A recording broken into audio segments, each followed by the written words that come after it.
자, 여러분, 은퇴 준비하면 뭐가 제일 먼저 떠오르세요? 아마 대부분 주식이나 채권 같은 투자 상품을 생각하실 텐데요. 물론 중요하죠. 하지만 오늘은 어쩌면 그것들보다 훨씬 더 중요할 수 있는 우리가 종종 놓치는 숨겨진 변수 세 가지에 대해 이야기해 보려고 합니다. 많은 분들이 이렇게 생각해요. 투자 포트폴리오만 잘 짜두면 은퇴 준비는 끝난 거 아니야? 과연 그럴까요? 오늘 우리가 함께 살펴볼 내용들이 아마 여러분의 생각을 조금은 바꿔놓을지도 모릅니다. 그래서 오늘 우리가 다룰 주제는 바로 이겁니다. 첫째, 사회보장제도, 과연 믿을 만한 안정망일까요? 둘째, 내가 사는 집의 진짜 가치는 뭘까요? 그리고 마지막으로, 누구도 정확히 알 수 없는 수명이라는 변수. 이 세 가지를 다 살펴본 뒤에 여러분의 계획을 점검해 볼 수 있는 최종 질문을 던져보겠습니다. 자, 그럼 첫 번째 주제부터 시작해 보죠. 사회보장 제도입니다. 아마 많은 가정에서 가장 큰 은퇴 자산일 텐데요. 동시에 가장 많은 오해를 받고 있는 자산이기도 하죠. 과연 든든한 안전망일지 아니면 언젠가 터질지 모르는 시한폭탄일지 한번 들여다보겠습니다. 사회보장 제도가 뭐냐? 아주 간단하게 말하면 이겁니다. 정부가 보장하고 물가가 오르면 그것도 반영해주고 내가 살아있는 동안에는 평생 받을 수 있는 소득. 사실상 국가가 지급하는 종신연금이라고 보시면 돼요. 교수님, 잠깐만요. 이 슬라이드는 좀 이상한데요? 보험료는 돈 많이 버는 사람이 더 많이 내는데 혜택은 오히려 소득이 낮은 분들한테 더 유리하다고요? 이게 말이 되나요? 뭔가 모순적인 것 같은데요? 네, 아주 좋은 지적이에요. 날카로운 질문인데요. 왜 그러냐면요. 이 제도의 목표가 단순히 내가 낸 돈을 내가 돌려받는 저축이 아니라 사회적인 재분배에 있기 때문입니다. 소득이 높은 사람이 좀 더 내서 소득이 낮은 사람의 노후를 보강해주는 구조인 거죠. 그런데 바로 여기서 문제가 발생합니다. 지금 보시는 것처럼 연금을 받을 사람은 계속 늘어나는데 돈을 낼 사람은 점점 줄어드는 인구 구조. 이것 때문에 과연 미래에도 이 제도가 지금처럼 유지될 수 있을까 하는 아주 큰 물음표가 따라 붙는 겁니다.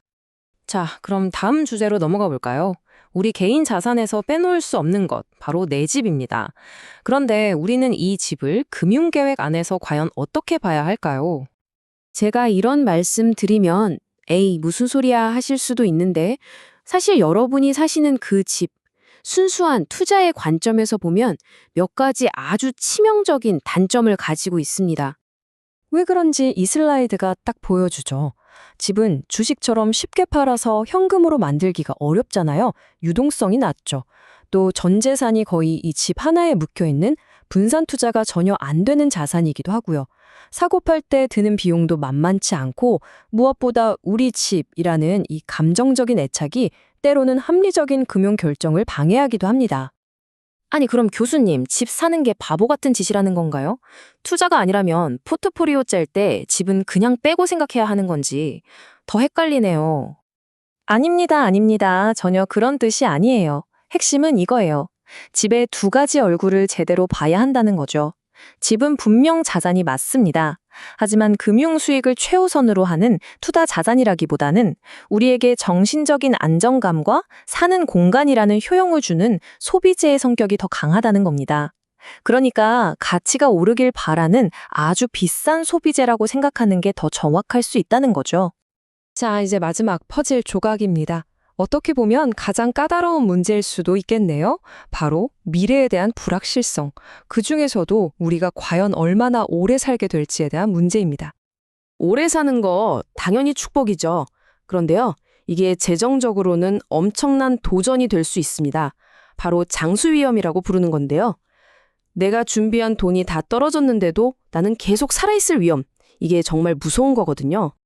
이 장수 위험에 대비하기 위해 만들어진 가장 기본적인 금융 상품이 바로 종신연금입니다. 뭐랄까, 내가 내 목숨보다 돈이 먼저 떨어질까봐 걱정될 때 드는 보험, 이렇게 생각하면 쉽습니다. 그럼 그냥 다들 이런 사적연금 하나씩 들면 문제 해결되는 거 아니에요? 그렇게 간단하면 얼마나 좋겠어요. 근데 여기에 역선택이라는 아주 교묘한 함정이 숨어 있습니다. 한번 생각해 보세요. 누가 이런 연금에 가입할까요? 당연히 자기가 건강하고 오래 살 거라고 생각하는 사람들이겠죠? 그럼 보험사 입장에서는 돈을 더 오래, 더 많이 줘야 하니까 결국 모든 가입자의 보험료를 올릴 수밖에 없는 거예요. 그래서 똑똑한 은퇴 설계는 이 모든 걸 섞어서 쓰는 겁니다. 예를 들어서 젊을 때는 연금저축이나 IRP 같은 제도로 세금 혜택을 받으면서 열심히 돈을 불리고요.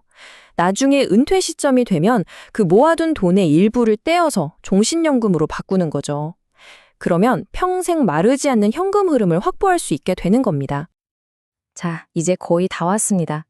오늘 이야기한 내용들을 한번 쫙 정리해 볼까요?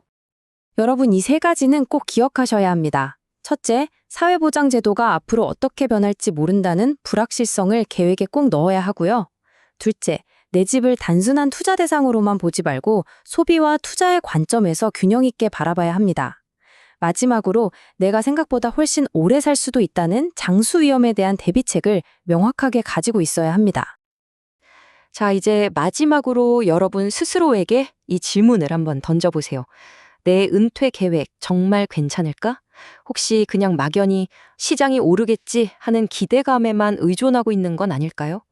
오늘 우리가 짚어본 이 현실적인 변수들, 사회보장제도의 미래, 내 집의 진짜 의미, 그리고 나의 수명, 이런 것들까지 모두 꼼꼼하게 담아내고 있는지 한번 점검해 보시길 바랍니다. 여러분의 성공적인 은퇴 설계를 진심으로 응원합니다. 감사합니다.